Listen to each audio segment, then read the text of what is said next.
Hey everyone! Today we'll be talking about 5 of the oldest Space Marines in Warhammer 40K. Time and space works a bit weird in the 40K universe, with warp travel throwing a real spanner in the works when trying to accurately work out how old many characters actually are. Of course, we've tried to do our best, so we really hope you enjoy. As always, if you did enjoy the video, please give it a like and maybe even sub to the channel, it really helps us out. Here we go! First up we have Commander Dante, the Lord of Angels. Dante is the current chapter master of the Blood Angels, and is one of the oldest known Astartes that has lived within the Warhammer 40,000 universe. Dante has led the Blood Angels in their crusade for over 1100 years, and is currently believed to be the oldest living Space Marine within the setting, aged around 1500 standard years. In recent lore, Dante is now the de facto leader of half of the Imperium that's been cut off from Terra. Dante being granted this regency after defeating the Tyranid Hive Fleet Leviathan as they assaulted their homeworld of Baal. Dante is known to be the physical embodiment of the chapter's ideals and virtues, and whilst many might think Dante would be stoic, it's actually quite the opposite beneath the gleaming gold death mask. The pressures of the chapter and the Imperium at large weigh heavily on his shoulders. He knows that he has lived longer than any Astartes should, and secretly only clings to life for one reason. Prophecies and visions state that one lone golden warrior will stand between the Emperor and his destruction. Dante awaits that day that he hopes he can fulfill his final duty. As such, Dante is often described as melancholy, which I suppose I would too with the Black Rage being a thing and all.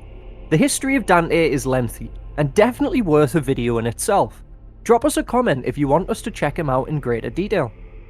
Bjorn the Fell-Handed isn't just a legend amongst the Sons of Russ. This ancient dreadnought is venerated by many Space Marines, for he is truly one of the longest lived of their kind. Bjorn walked with his Gene Father during the Great Crusade, and fought the traitor legions during the Horus Heresy, putting the Astartes over 10,000 Terran years old.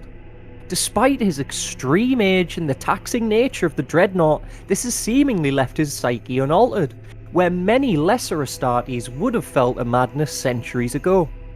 Bjorn remains a steadfast warrior and a keen tactician. He has delivered some of the greatest victories in the Space Wolves saga, such as the defeat of Magnus the Red, or during the Months of Shame.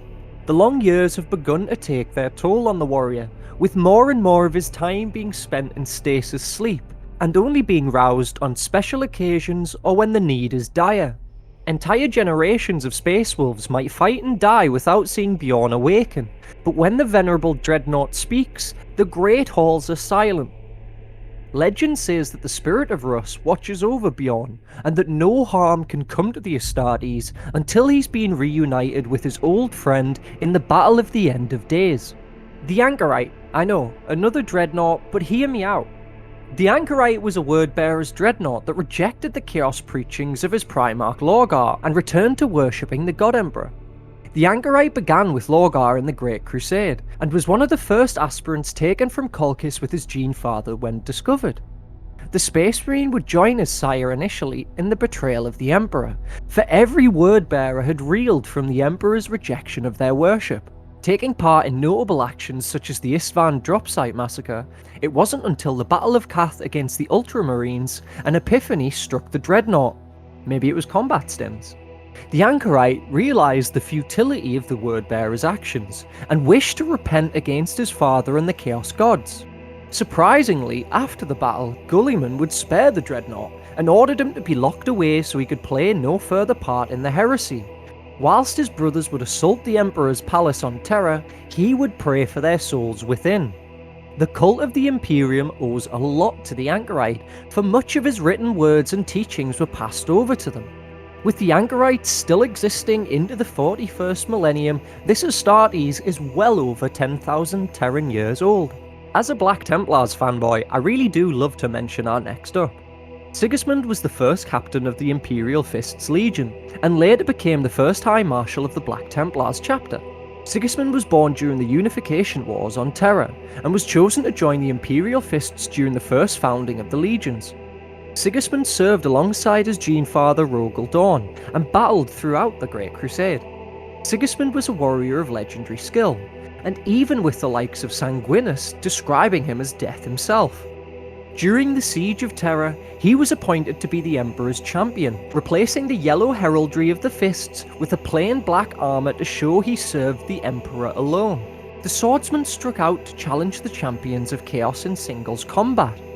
Sigismund would eventually fall at the age of approximately around 1,000 standard years old, when the now War Master of the Chaos Forces, Abaddon the Despoiler, poured forth from the Eye of Terror on his first Black Crusade.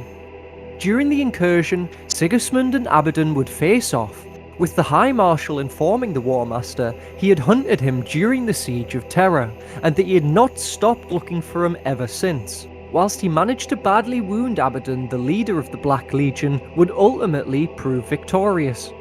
Abaddon was born before the Great Crusade, and was originally the firstborn of his homeworld's most mighty crime lord, and killing his father in a coming-of-age trial went awry.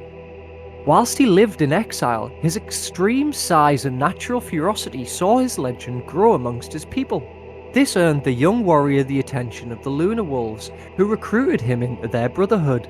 A distinguished warrior, he fought his way up to the newly created rank of First Captain by the time the Great Crusade had begun.